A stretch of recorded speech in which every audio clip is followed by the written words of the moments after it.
C'est le lot de centaines de milliers de travailleurs détachés dans l'Union européenne. Faire des allers-retours entre leur pays d'origine et l'ouest de l'Europe, où ils occupent souvent des emplois faiblement rémunérés dans des conditions précaires. Alexandru Spalatellu nous accueille chez lui dans son village en Roumanie. Il nous raconte sa dernière expérience en tant que travailleur détaché sur un chantier à l'aéroport de Francfort. Pendant les 2 premiers mois, il a touché la moitié du salaire qui lui avait été promis et plus rien les 6 mois suivants.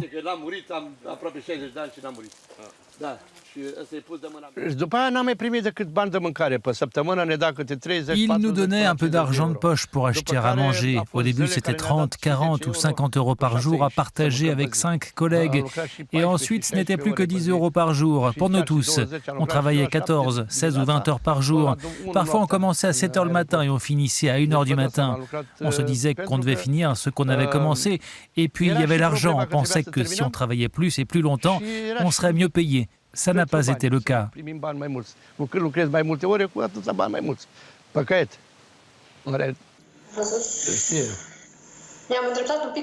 Nous retrouvons Alexandru quelques heures plus tard en pleine conversation sur Internet.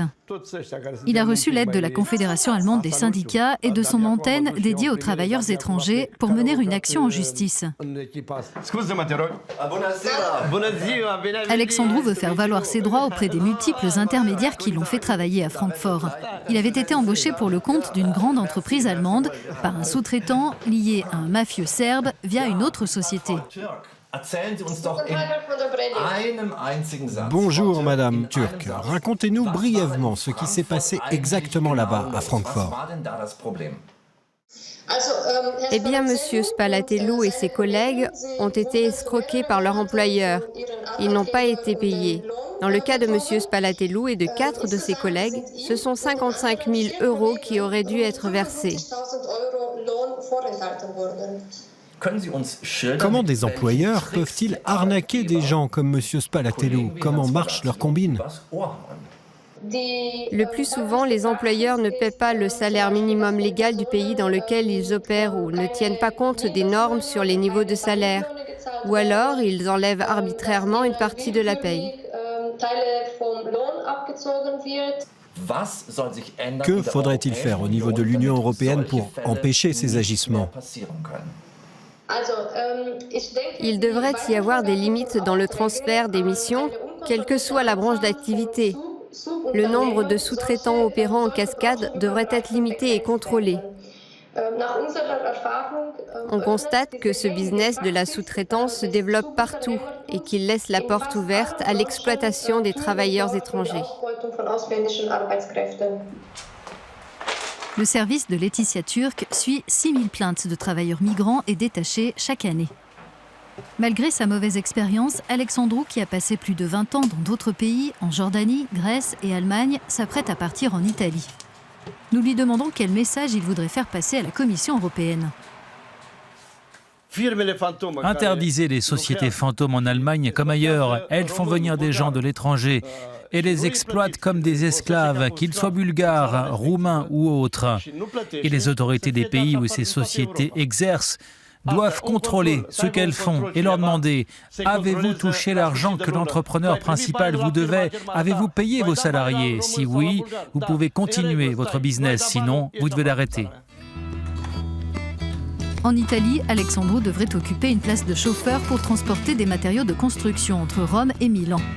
Il n'a pas de contrat écrit, il part sur une promesse, encore une fois, faute de trouver mieux dans cette région de Roumanie.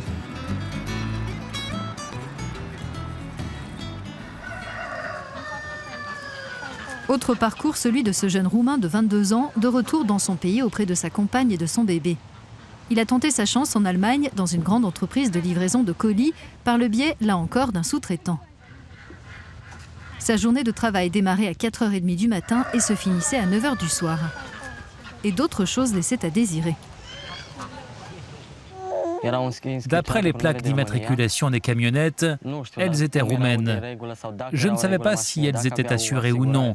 Mais ce que je savais, c'est que moi, je n'étais pas assuré. Et j'ai été vraiment surpris quand j'ai vu que les camionnettes étaient en mauvais état. Le frein à main ne fonctionnait pas, les vitesses non plus.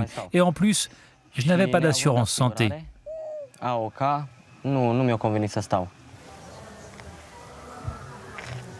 Alexandru évoque une autre expérience pénible quand il est parti en Allemagne grâce à un intermédiaire qu'il avait mis en relation avec un sous-traitant italien pour démolir d'anciens baraquements militaires. On était hébergés à 10, dans une seule pièce. On était 2 à se partager un lit simple. Dans le grand lit, on était 7. C'était tellement petit qu'on devait s'entendre entre nous quand un voulait se lever ou changer de position dans le lit la nuit. On devait tous changer de position en même temps.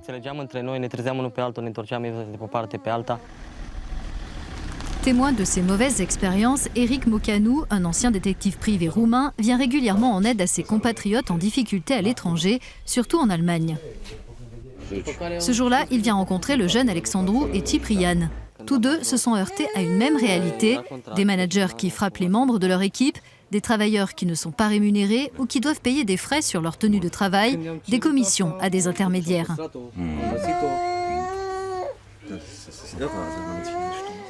Ciprian montre ce qu'il a noté quand il était employé dans un abattoir bavarois. C'est de la folie. Ciprian a travaillé 19 heures non-stop dans cet abattoir, a récupéré les boyaux des animaux abattus. Cela ressemble à de l'esclavage. Je ne comprends pas qu'une telle chose puisse se produire en 2017. Eric, comment l'expliquez-vous ? C'est possible parce que les travailleurs roumains sont recrutés dans des conditions que personne ne comprend. Le plus gros problème, ce sont les sous-traitants, parce que personne n'arrive à savoir qui dans le personnel travaille, où et quand. Eric, comment fonctionne ce système frauduleux de sous-traitants ? Des employeurs véreux peuvent éviter de payer des impôts en Allemagne en enregistrant leurs ouvriers sur la liste des employés d'une autre société, notamment en les enregistrant en Roumanie et en leur donnant le salaire minimum roumain plutôt que celui en vigueur en Allemagne. Ça, c'est un contrat établi par un sous-traitant qui travaille pour une société de livraison de colis allemande. Ce contrat respecte la réglementation roumaine. 8 heures de travail par jour, 1450 leu par mois, à peu près 300 €. Son dirigeant est à la tête de 2 sociétés. L'une est basée en Allemagne, l'autre en Roumanie. En Allemagne, il signe des accords avec les entreprises commanditaires. En Roumanie, il recrute le personnel. Comme ça, aucun impôt n'est versé en Allemagne, ni aucune cotisation sociale, ni aucune cotisation retraite. Nous retrouvons Ciprian. Lors de sa mission dans un abattoir bavarois, ses mains se sont infectées malgré ses gants avec les sucs issus des carcasses. Il n'avait ni contrat, ni papier, ni assurance, mais un badge d'accès frauduleux. J'avais un badge pour entrer dans l'usine, mais il n'était pas à mon nom. Il était au nom d'autres personnes, de gens qui ne travaillaient plus sur place depuis quelque temps. Et quand je suis parti de cette usine, les gens qui sont arrivés après moi ont utilisé ce même badge. C'est de la faute de l'employeur allemand parce qu'il accepte ces intermédiaires douteux qui lui apportent de la main-d'œuvre de manière non officielle. Tout le monde touche de l'argent dans cette histoire. L'employeur touche sa part, les intermédiaires aussi. Ils nous manipulent, nous, les ouvriers, pour qu'ils puissent toucher une commission sur notre dos. Ce n'est pas normal. Malgré tout, en l'absence de perspective dans son pays, Ciprian est déterminé à repartir sur des chantiers en France ou dans des champs de pommes en Italie.